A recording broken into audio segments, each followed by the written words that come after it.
What up, UFC T-Dub Breakdowns, UFC Fight Night 210, Sandhagen versus Song, Prelims. We got DC, Fitzgerald, Felder on the call. First up, we had Cameron Van Camp versus Nicholas Mata. Van Camp is 6'2" at 155 pounds, so he's quite the monster. Mata kept throwing and hurting Van Camp with this left hook. And he landed it like 6-7 times, this left hook. Ate a right head kick.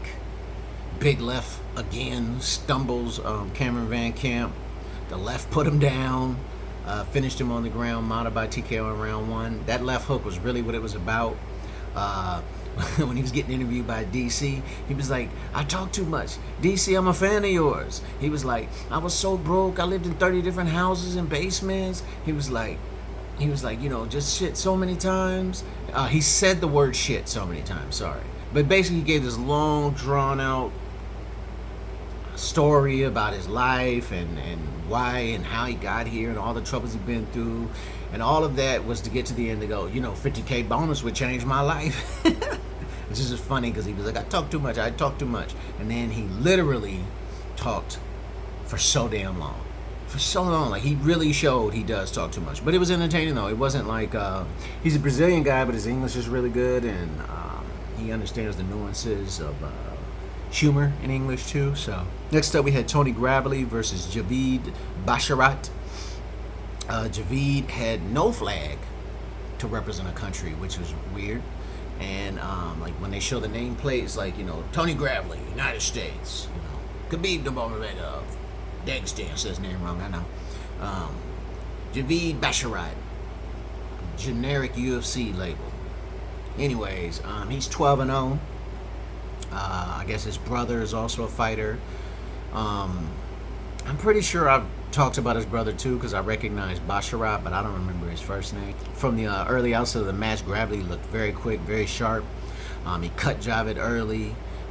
They said it was from a head clash though, but I mean he was landing there too, so he may have damaged that area and then cut it with the head and continued to damage it or whatever. Keith Peterson, no nonsense, literally stopped the fight to tell that once there was a break in the fight, he stopped it to let the judges know that was a head clash that caused that cut, which is what every ref should be doing. It was a good, fast-paced fight, a lot of action, both were landing big. In round two, Basharat really started to dominate Gravely, found his range, started piecing him up in the striking. He was getting the better of him in the grappling exchanges. He landed a front kick to the face that I don't know if it knocked Gravely down. I think it surprised him and made him off balance more than anything else, but Gravely went down, and on his way up, he front kicked him again in the body, though. Like, that's some awareness right there. Kicked him in the body as he was getting up. That might have been a 10-8 round two for Javid. Round one was Gravely, round two was Javid, clearly, in my opinion. I feel like Javid could have won that second round 10-8. And then round three, Basharat just kept his distance, controlled the striking, pretty much to the end of the fight from that point. Basharat won by unanimous decision. They still playing GID in the arena. I like that. Dance. Bam, bam, bam, bam, bam, bam, bam. All right, next up we had Maria Akapova versus Jillian Robertson. Maria Akapova is like, she's really like quirky. I don't explain it any other way. She's always like kind of dancing and hanging out. Anyways, it was a good back and forth. Apparently, these guys had trained together, or these ladies, I'm sorry. Apparently, these ladies had trained together early on in their careers. I could hear DC's voice just echoing through the arena. Like, if I'm a fighter who gets to fight at the Apex Center, I'm listening to DC because he is giving very astute coaching, especially for the wrestling and the grappling. If you just listen for DC's voice, he's telling you exactly what to do. Bisping too, but Bisping doesn't yell as loud as DC. And I'm not judging DC. If I was a commentator, you'd hear my voice echoing too. Agapova landed like some big elbows and punches when Robertson tried to take her down. And in that clinch, she landed some big punches, elbows. But it didn't really matter. Once Robertson got her down, she wasn't going to let her up. She choked her to sleep from a rear naked position. But I mean, Akapova didn't really try to escape. she just tried to like fight through the choke for some reason. She was being choked, and she wasn't even fighting hands. Her arms were almost straight out, but she was fighting it like until she went to sleep.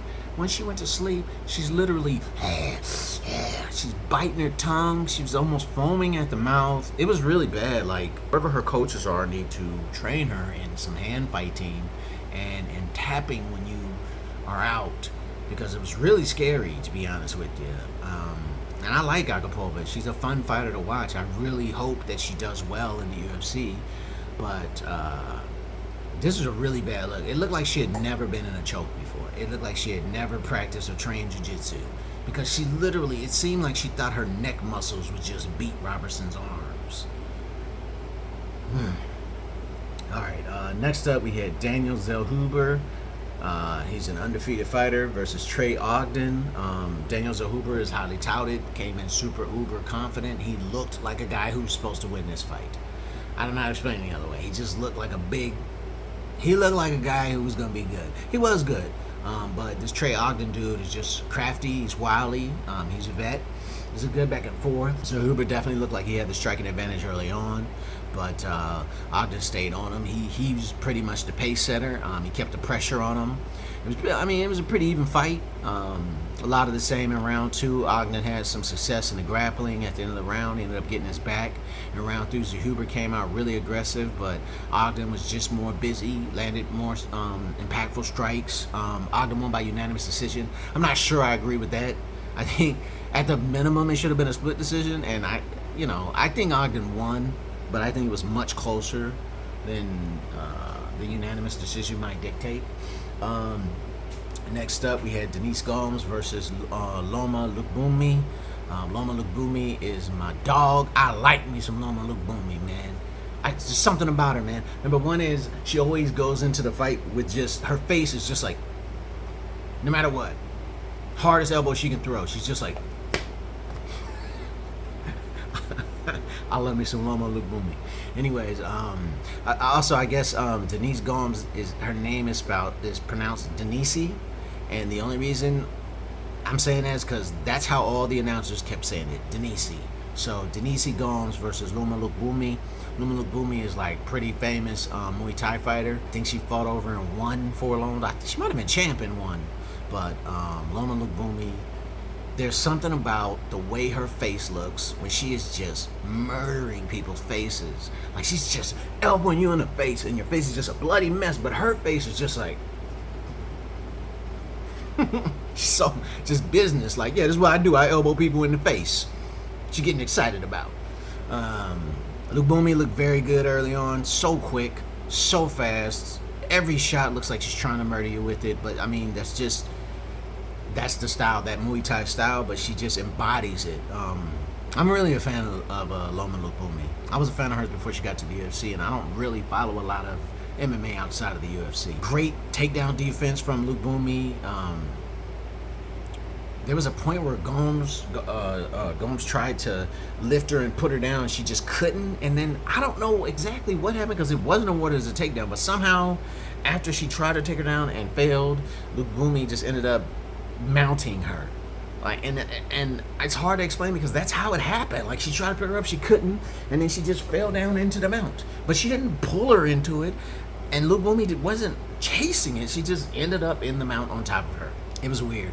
Lukbumi landed big elbow, ended up getting her back. Blood's leaking out of Gomes now. She had a cut on her hairline, I believe, or it might have been on this side. Gomes reversed it, got on top into a triangle choke, transitioned from the triangle choke into an arm triangle, or into an arm bar, sorry. Then from the arm bar to a leg triangle. Lukbumi escaped with big elbows.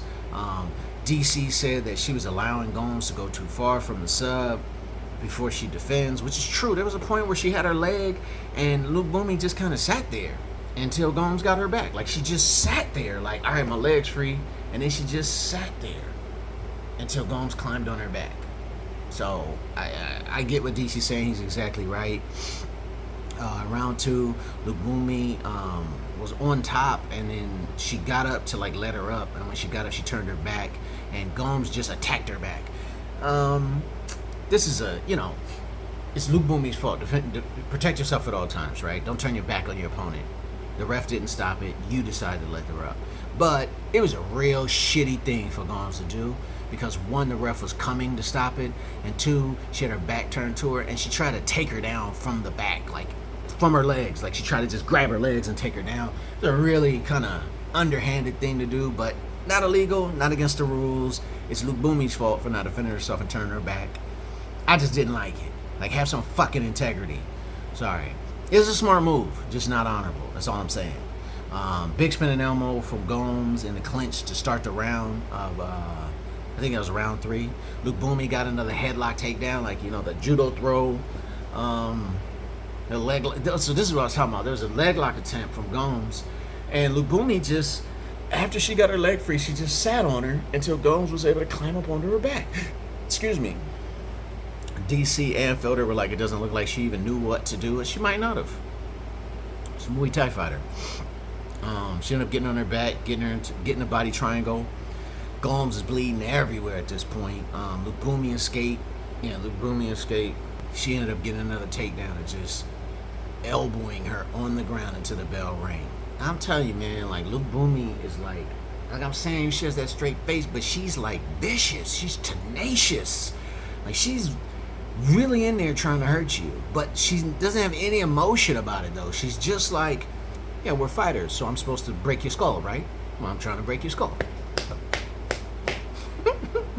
I love just the matter-of-fact business demeanor that Luke Boomy has while losing her mind, attacking her opponent, but she's not. She's in complete control no matter what. I mean, you see this in Muay Thai, especially true traditional Thai Muay Thai fighters. They don't have to necessarily be Thai by ethnicity, but just that true training. They are in combat so much that they're so calm in combat that it almost seems like they're not even into it. But, like, you can look at the damage on Gomes and see that Luke Boomy was in it, but really just the calm that she has when in extreme violence is crazy to me. All right, next up we got Trevin Giles versus Louis Cosi. Trevin Giles sounds like a fake name, don't it? As funny as he used to be a cop, but every time I hear that name, it sounds like the name I would give a cop if I didn't want to know who I was. What's your name, boy? Trevin Giles. That sounds like a made-up name. I mean, John Smythe. It just sounds like a fake name to me. I'm not saying it is. It just sounds like a fake name. DC commented on Cosi. Cosi's a wrestler, and commented on Cosi had long shorts on and how wrestlers always wear long shorts.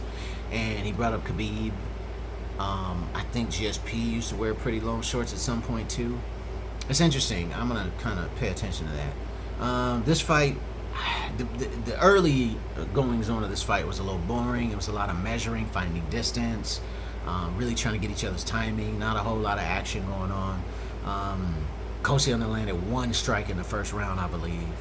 And, I mean, like, it was so boring at some point, DC and them had a whole conversation about pants. Like, literally, they were so off track in that pants conversation that at some point they just had Dean Thomas interrupt them. DC was saying he didn't have pants earlier and how he would have been out here with no pants, but they had to stand up. Then they joked around about how they all wished he could be out here with no pants, and DC wished he could be with no pants too. Then like the booth, like the producer was like, get Dean Thomas in there so they can start talking about pants. So Dean Thomas came in and got him back on track, you know, looking at the fight. The action picked up once Cosi finally found his range in round 2. They actually started landing shots on each other. They were both landing big shots. DC brought up that James Krause was yelling optics, optics to Giles at the end of the round. And then at the end of the round, Giles was in a dominant, got the takedown and was in a dominant grappling position. Takedown attempt that led to the dominant grappling position. That's really good optics for the end of the round, right? No matter what happened earlier in that round, the end of the round is you're hanging on this guy, holding him in place, and he's just trying to get free. That looks good to the judges. So that's exactly what James Krause, who's one of the best coaches, was talking about. That's why DC pointed it out. That's why I'm pointing it out. It's kind of shit, man, that the Apex Center provides. You don't get in no big arena. In the arena, you can't hear no coaches. But in the Apex, man, you could really hear that shit. You could really get inside baseball, so to speak. All right, both fighters were warned about fingers in the fence because they were both grabbing the fence. Good job. In round three, Kosi won round three on the ground mostly, but in the end, Giles was able to get back up in the dominant position and get a takedown right at the end. Optics.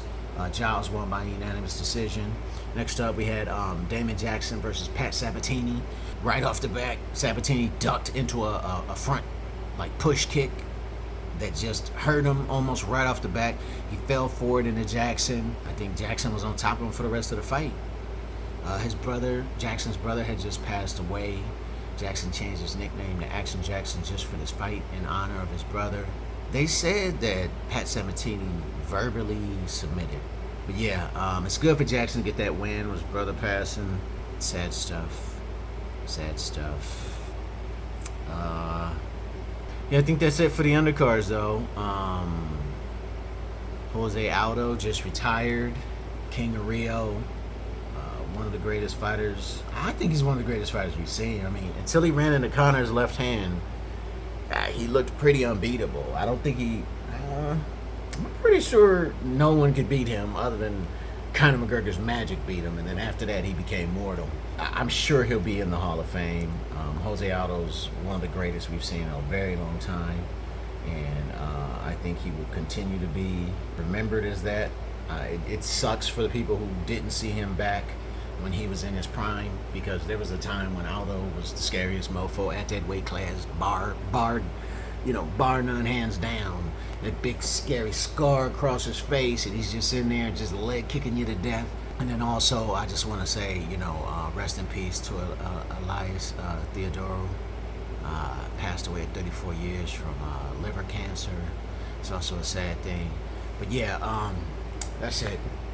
I probably should have put this on the main card, but I don't want to end the main card video with one of our best fighters leaving and one of our best fighters passing away. You know what I mean? And also talking about Damon Jackson's brother, so I figured this is a bit of a somber moment. Anyways, I'm just ranting at this point.